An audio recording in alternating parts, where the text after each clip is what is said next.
Hello student. अगला topic है dimensions and measurement. इसके अंदर मूल भौतिक राशियाँ, वे राशियाँ जो एक दूसरे से स्वतंत्र होती हैं, इनकी सहायता से अन्य राशियों को व्युत्पन्न किया जा सकता है।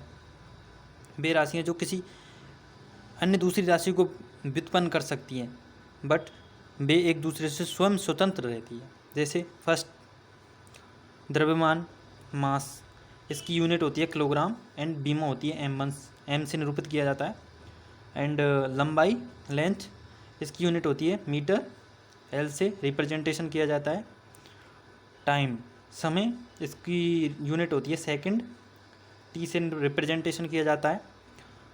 विद्युत धारा, करंट, इसकी यूनिट होती है एम्पियर, इसे ए या फिर आई से निरूपित किया जाता है। ए से भी किया जा सकता है या फिर आई से। ओके। फिफ्थ है ऊष्मागतिक ताप, इसको बोलते हैं केल्विन या फिर के या थीटा से इसकी यूनिट होती है। बी निरूपित किया जाता है के या थीटा से। पदार्थ की मात्रा, जैसे इसकी यूनिट होती है मोल, इसको रिप्रेजेंटेशन किया जाता है मोल से या फिर म्यू से। ज्योति तीव्रता, इसकी यूनिट होती है कैंडेला और इसकी बीम होती है CD। तो इस प्रकार मूल भौतिक जो राशि होती है वो 7 मूल भौतिक राशि होती हैं। फर्स्ट है मास, दूसरा है लेंथ, टाइम, करंट, ताप एंड पदार्थ की मात्रा एंड ज्योति तीव्रता। तो ये 7 मूल भौतिक राशियाँ होती हैं। इनकी सहायता से अन्य राशियों को व्युत्पन्न करते हैं। फर्स्ट है चाल, वेलोसिटी। चाल एक अदिश राशि होती है, वेग एक सदिश राशि होती है। बट चाल और वेग में बस डिफरेंस इतना होता है, ये एक सदिश और ये एक अदिश राशि होती है, बट इसका जो परिमाण होता है वो सेम होता है। तो इसकी बीमा निकालते हैं। दूरी बटे समय होता है, तो दूरी की जो बीमा होती है वो L1 होती है और टाइम टेकन की होती है T।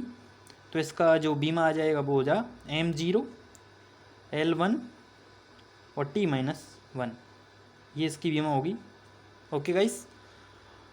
इसके अंतर्गत वेग हुआ, सापेक्षिक वेग, क्रांतिक वेग, वर्गमायद मूल वेग, इनकी जो बीमा होगी वहीं यही होगी L1 T-1।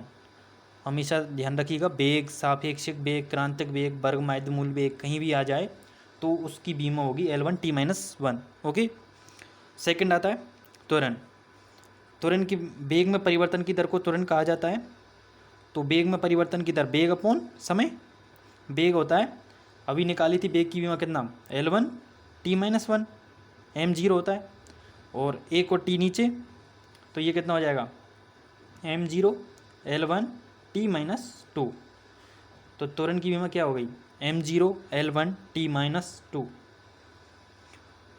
त्वरण के अंतर्गत आता है गुरुत्वीय त्वरण, गुरुत्वीय क्षेत्र की तीव्रता या फिर त्वरण कहीं पे भी आ जाए तो इसकी बीमा कितनी होती है L1 T-2। ओके। थर्ड आता है बल, फोर्स। बल की बीमा डिफाइन करते हैं। तो द्रव्यमान की क्या होती है m1, त्वरण की क्या होती है L1 T-2, अभी निकाला था ये वाला। तो ये बल की बीमा क्या आ गई m1 L1 T-2। इसको याद रखिएगा, डायरेक्ट यूज में आती है ये। तो बल की बीमा क्या हो गई m1 L1 T-2। बल के अंतर्गत आते हैं, पहला घर्षण बल हुआ, दूसरा स्थिर बल, नाभिकीय बल, दुर्बल बल, चुंबकीय बल, तनाव बल, क्रिया बल, प्रतिक्रिया बल, विद्युत चुंबकीय बल। इन सभी जो बलों की बीमा होती है वह होती है m1 L1 T-2, सेम होती है। बट एक बल सुना होगा आपने, विद्युत भाग बल। एकांक आवेश को अनंत से एक पॉइंट तक लाने में जो किया गया कार्य होता है वही विद्युत भाग बल होता है। बट वहाँ पर जो विद्युत भाग बल होता है वो कार्य होता है, इसलिए विद्युत भाग बल की जो बीमा होगी वो इसके बराबर नहीं होगी, क्योंकि वहाँ से एक अंक आवेश को अनंत से किसी पॉइंट तक लाने में किया गया जो कार्य होता है वहीं तो होता है वो बल। तो जो कार्य है वही बल है उससे, तो इसलिए उसकी जो बीमा होगी वही इसके बराबर नहीं होगी, वो कार्य होगा। ध्यान रखिएगा, जो विद्युत भाग बल होता है वो बल नहीं होता है, विद्युत चुंबकीय बल जो बल होता है वो बल होता है। फोर्थ आता है वर्ग। वर्ग की बीमा निकालते हैं तो W बराबर Fs होता है, बल इंटू विस्थापन।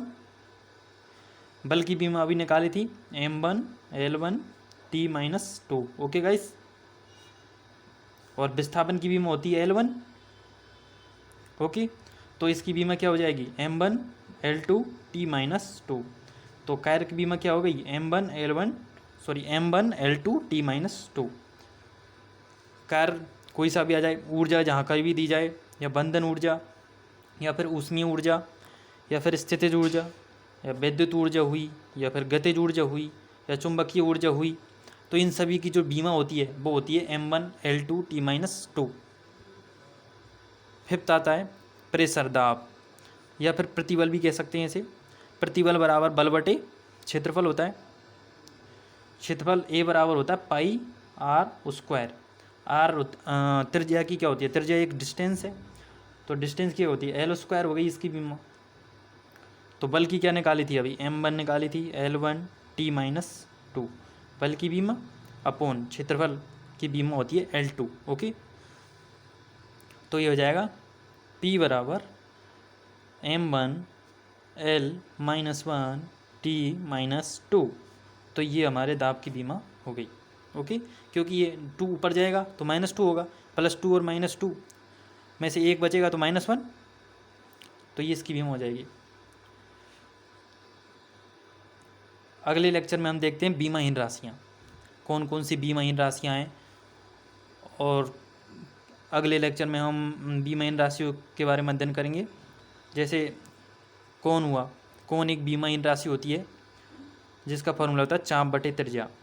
फर्स्ट लेक्चर में बताया था कि चाप को दूरी में मापा जाता है, तो L1 इसकी और इसकी त्रिज्या, ये L1 ही इसकी होगी, तो ये कट जाएगा अर्थात 0, तो इसकी जो बीमा होगी M0 L0 T0। ओके, इस प्रकार हम बीमाहीन राशियों की चर्चा करेंगे अगले लेक्चर में। Thank you guys.